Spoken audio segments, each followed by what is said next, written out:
Hello everyone, my name is Alison. I'm a first year student at Pomona College, and today I will be talking about fractured borderland communities in regard to the Mexico-U.S. border and their responses.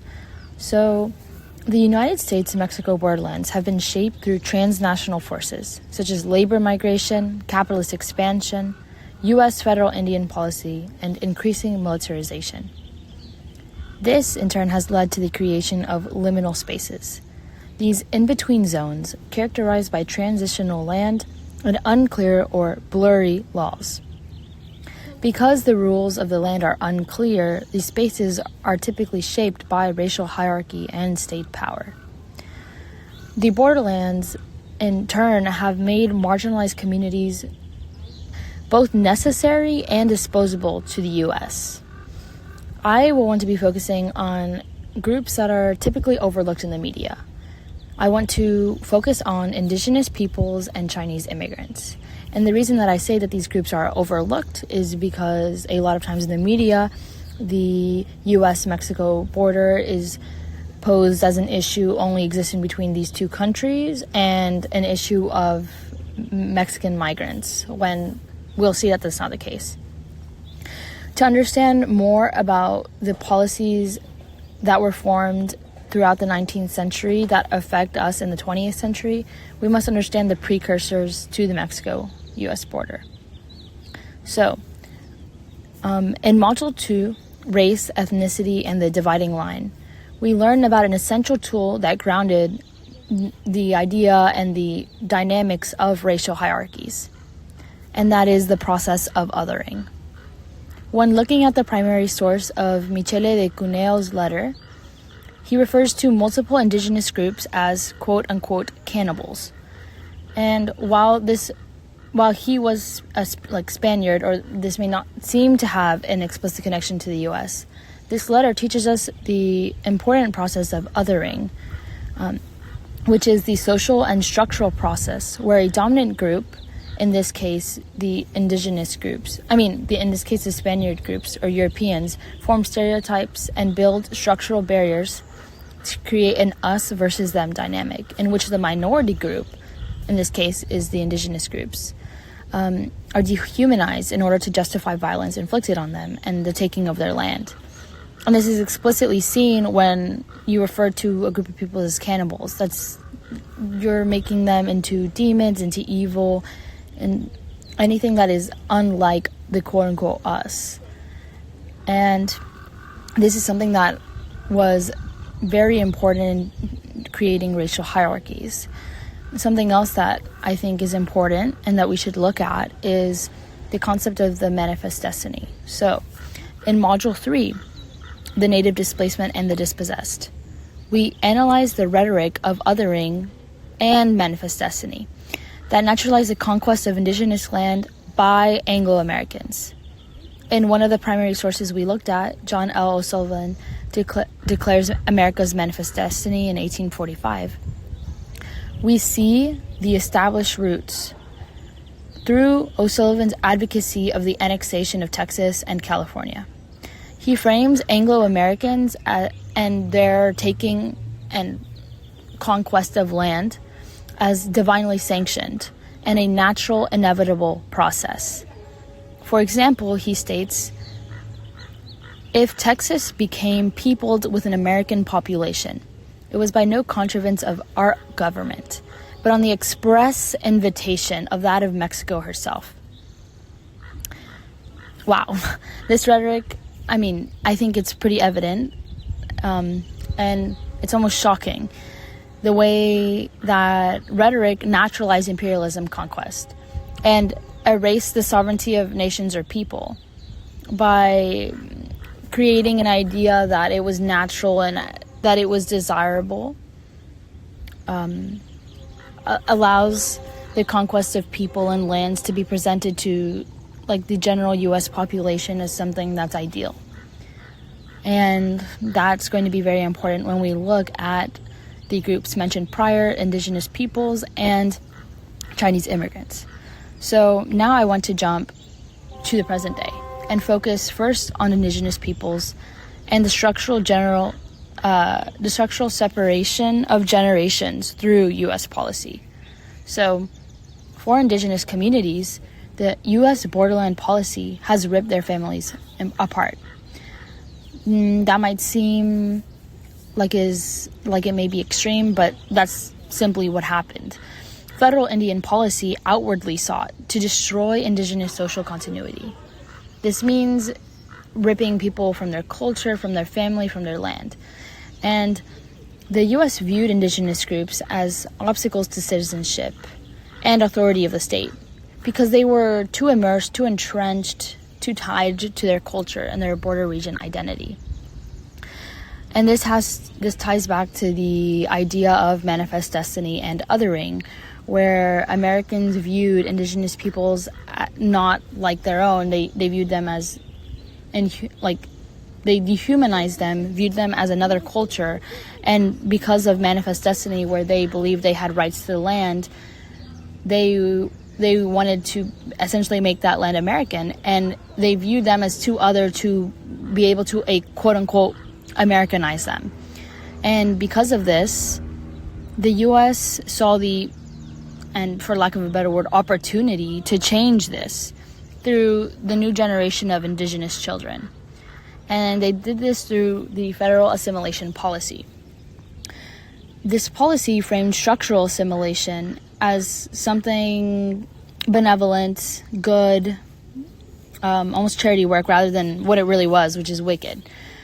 And when I speak about this, I will be focusing on the assimilation as it regards to othering. So in Module 4, the modern U.S. Mexico border established, we learn about the cruel methods that the U.S. undertook to weaken Indigenous communities.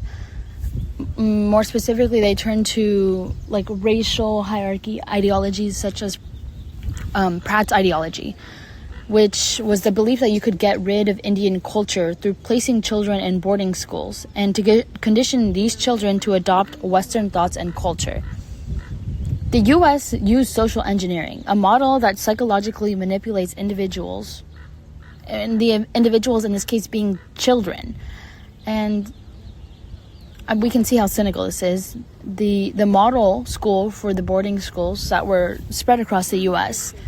at the time, the model school was named the Carlisle Indian Industrial School. So this school, founded in Pennsylvania in 1879, was known for stripping children, and it was their duty to strip children of their ties to their Indigenous community.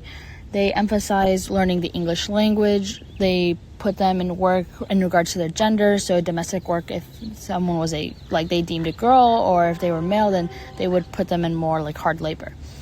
And they emphasized following Christianity. I mean, these schools were simply inhumane. They were evil. At least 237 children died between 1879 and 1918 because these schools, I call them schools because that's what they were named, but they weren't really schools. What they did, there was child neglect. There were diseases spreading throughout. There were poor living conditions. There were, they weren't provided what they needed, and many times they were worked to death. And when we're looking at this policy in terms of assimilation and the idea of othering and but the U.S. wanted to, transition these children from quote-unquote other to us, they took very specific steps. One being that typically, so the way that these children were taken from their families was through CPS, and because many Indigenous peoples were either under the poverty line or in poverty in accordance to the U.S. would have CPS come in and then claim that the environment the children was in was not safe or not good in terms of the well-being of the child, which, that's a classist, also an issue of class. But the point that we're going to want to be focusing on is that after CPS or any state authority would take the children from where they were housed, they would place them in the boarding school, furthest away from the community that they belong to. And the reason that they would do this is so that families couldn't come visit, and so they couldn't really like protest the fact that their child was taken unrightfully. Another step that they would do is that they would cut these children's hair. And this was particularly harmful to Indigenous children because, well, depending on their community or their group, it might have meant different things, but it is known to have represented pride, memory, or community. And ripping them of that was taking away their identity, something that meant a lot to them. Another way that they enforced assimilation was through punishment. So, as mentioned earlier, they wanted to impose the English language on these children, but not only that, these children were punished for speaking their native languages. So whether that's being beat, being separated from the group, all kinds of violent, harmful consequences. And in order to have the children, another step that they took in order to have the children conform more to Western culture was through mandatory church services. And lastly, they had these children adopt fake Anglo-American names. So they literally would be ripped of the name that they've had since birth. And this was all to, strip them of their Indigenous identity so they could one day become the us that the Americans believed was superior. And now, I think it's important to note that while we talk about all of these wrongdoings, all of these, actions of violence committed by the U.S. onto Indigenous communities, Indigenous communities are not just victims, right? There was resistance, there was fighting back, there were responses by the communities, and I guess first I want to speak about how the children had their own methods of resistance. So even though these children weren't allowed to speak their native languages, they came up with plain sign talk so they could speak to other children who even spoke different native languages, and so they could all speak to each other without having the people that the members of authority within the schools knowing. They also had pictographic writing to preserve their stories, which means that they could draw on paper or readings that they had to do, or they would draw on desks. And this was to to document what was going on, because they had no other way. And then on the parents' side, so some parents did fight to negotiate for the better treatment among schools, either fighting to get their children back, or knowing that the children were undergoing extremely harmful conditions, would fight for the better treatment of children in these schools. A policy that came out of this is fighting for the Indian Child Welfare Act of 1978, and because so many of these children, Indigenous children, were taken from their families with the argument that they weren't safe or they weren't being taken care of because Indigenous communities were typically impoverished. This policy made it so that they would try to place these children with Indian families, or to say that there's some tie to their community. While this may not have always been enforced, it is important to note that there was reform, or that there was a fight. And then looking more in the modern day,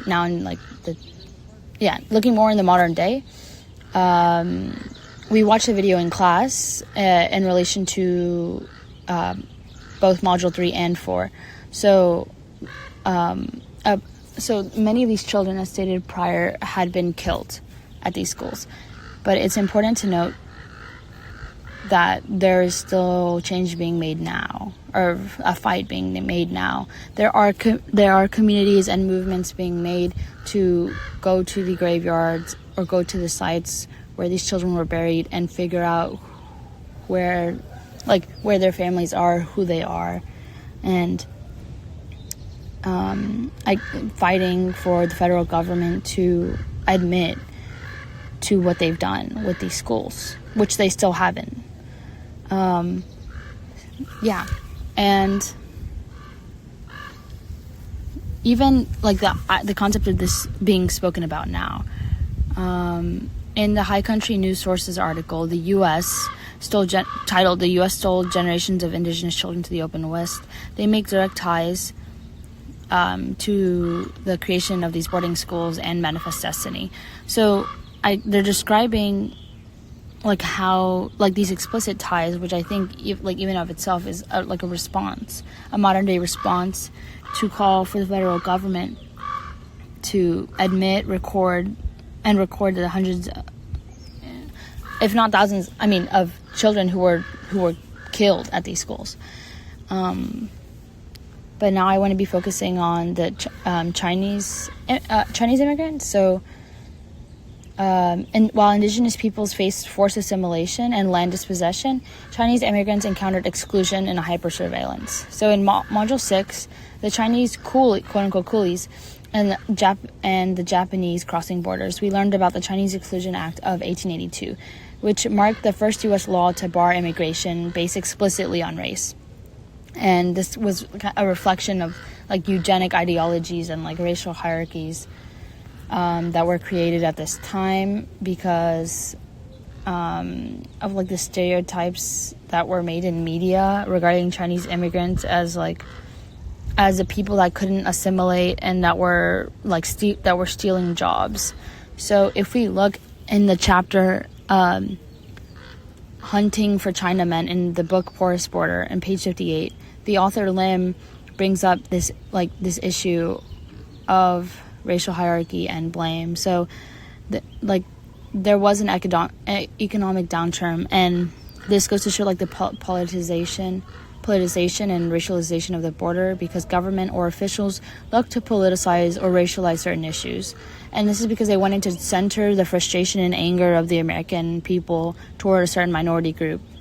And Lim describes how media such as newspapers portrayed Chinese laundrymen quote-unquote taking women's jobs. And he also describes how not only were they looked down through race but also through gender. So they were described as more like effeminate, and this is all again referencing to what was said prior in the important process of othering, where once you make othering, there's like this scrutiny among media and society that creates these racial hierarchies. So after this, Chinese immigrants did encounter intense scrutiny, particularly in border cities like El Paso. But as noted prior, these people are not victims. There's a fight back, or there are ways that they fight back, both on individual and communal level. And one of them being that because of this intense scrutiny, they were no longer allowed to cross the border, quote unquote, through the front door, for lack of a better word. They weren't able to do so in the way that, legally. So they found different ways too. And as Border Patrol did become more strict, Chinese migrant smugglers found different ways of entry into the U.S. So some taking advantage of the geography, so there's rivers, tunnels, and others taking advantage of the railroad, so hiding in freight cars, communicating with railroad networks, or etc. And even disguising themselves as Mexicans, which is kind of shows how laughable Border Patrol is. They would just wear cultural clothing and then pass through. But this shows also how the racial hierarchy is really foolish. You're not able to differentiate someone, or Border Patrol isn't. So, yeah. But despite the barriers that were set up for Chinese immigrants, they exercised their agency through these resistance strategies. One also being false documents. So, not only did they wear traditional Mexican clothing in order to disguise, but they also manufactured fraudulent documents, which led to the creation of paper boys or paper girls, where they claimed that they were relatives of exempt legal Chinese residents in the U.S. So they claim that they're the son or daughter of a merchant or of someone that was living in the U.S. prior to the Chinese Exclusion Act. And this would in turn grant them legal access to the U.S.